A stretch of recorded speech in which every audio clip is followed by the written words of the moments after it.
और आज मजदूर दिवस है और मजदूरों के लिए एक बड़ी राहत की खबर यहां पर आई है। लॉकडाउन में रेलवे ने पहली ट्रेन चलाई है। तेलंगाना से हटिया ये ट्रेन गई है और 1200 मजदूरों को लेकर ये ट्रेन रवाना हुई है। बहुत बड़ी ये राहत की खबर है अपने आप में। और कई राज्य जो हैं लगातार इस बात की मांग कर रहे हैं कि मजदूरों को एक राज्य से दूसरे राज्य या अपने अपने घरों तक पहुंचाने के लिए रेलवे का सहारा लेना चाहिए, क्योंकि बसों में उतनी सुविधाएं नहीं हो पा रही हैं और बसों में सोशल डिस्टेंसिंग खास तौर पर नहीं हो पा रही। तो यहाँ पर 1200 मजदूरों को लेकर ट्रेन जो है पहली रेलवे ने चलाई है।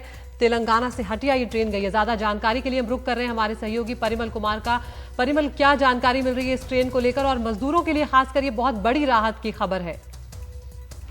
देखिए, यहाँ पर जानकारी सीधे तौर पर एक संकेत भी रेलवे ने दिया है कि अगर दो स्टेट गवर्नमेंट अगर चाहती है तो रेलवे ये फैसला ले सकती है ट्रेन चलाने का पॉइंट टू पॉइंट। मतलब अगर तेलंगाना से ये ट्रेन चली हटिया के लिए, झारखंड के लिए, तो दोनों राज्यों को अगर कोई दिक्कत नहीं है तो रेलवे ये फैसला ले सकती है। यानी आने वाले दिनों में और भी ट्रेनें चल सकती हैं, इसमें कोई दो राय नहीं है।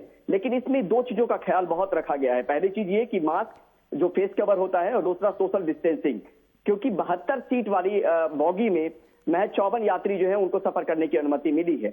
और अगर कुछ चीजों को और अगर इसमें जोड़ना चाहे अदिति, तो रेलवे ने, आपको याद होगा कि क्वारंटीन के लिए अलग अलग कोचेज को डेवलप किया था।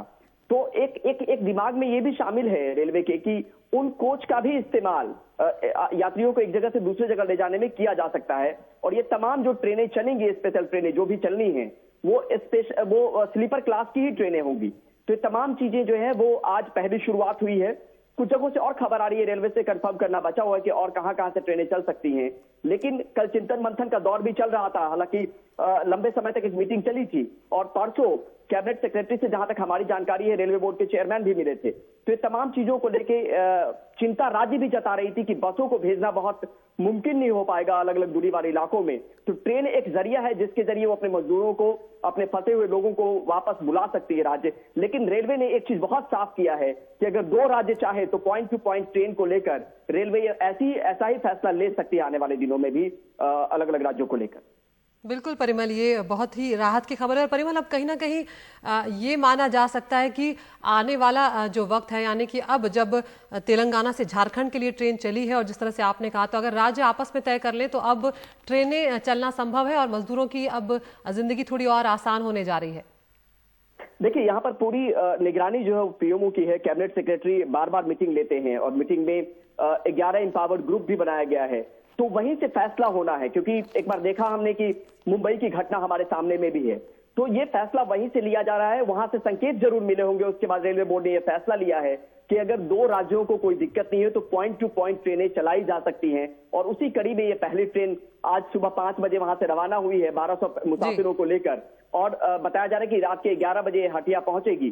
तो कुल मिलाकर मजदूर दिवस के दिन उन लोगों के लिए एक तरीके से थोड़ी राहत भरी खबर, जो बहुत लंबे वक्त से लॉकडाउन में फंसे हुए थे। और ऐसी ही चीजें और भी आज हो सकता है कि दिन में जगह जगह से ये खबरें आए कि और भी स्पेशल ट्रेनें चली हैं, लेकिन रेलवे को उसकी पुष्टि करनी पड़ेगी और हम वो खबर भी आप तक पहुंचाते रहें। बिल्कुल परिमल, शुक्रिया आपका इस तमाम जानकारी के लिए। तो हमें इंतजार रहेगा कि कुछ और राज्यों से भी अब ये खबर आने लगेंगी, क्योंकि अब पहली ट्रेन अगर चल गई है तो बाकी के राज्यों में भी निश्चित तौर पर ये ट्रेनें जो हैं ज़रूर चलाई जाएंगी, खासकर मजदूरों के लिए जो अलग अलग राज्यों में अलग अलग जगहों पर अपने घरों से दूर फंसे हुए हैं।